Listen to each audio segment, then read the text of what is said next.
Jean-Bernard Lafontaine, vous nous avez expliqué votre stratégie globale d'investissement, que ce soit pour Tranoï ou SVR. Maintenant, est-ce que vous pouvez nous expliquer concrètement quel est votre plan d'action pour SVR?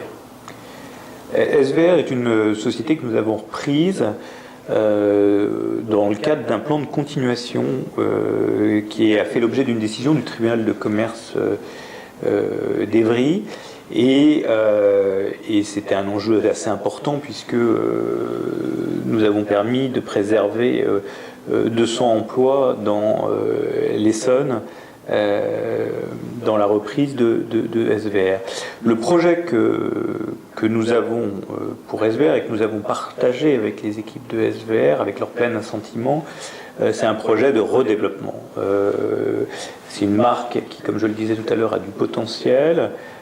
Nous pensons que nous avons et des moyens et des savoir-faire pour amplifier le développement des ventes, tant en France qu'à l'international. Et c'est ces moyens que nous avons commencé à développer.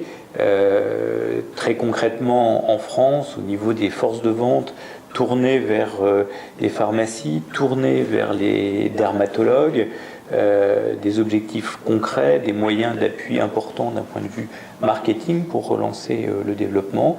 Et à l'international, SVR a des positions à l'international qui sont intéressantes dans une trentaine de pays. Comme je le disais tout à l'heure, Filorga est présent dans 80 pays.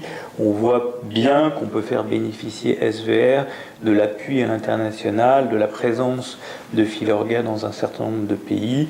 Et de même, SVR a des très belles filiales, que ce soit en Italie, en Tunisie, au Maroc, qui permettent de créer des développements importants au bénéfice de SVR et au bénéfice de Filorga. Donc on a un projet finalement de développement où les deux sociétés qui constituent une espèce de pôle cosmétique s'appuient l'une l'autre pour se renforcer mutuellement.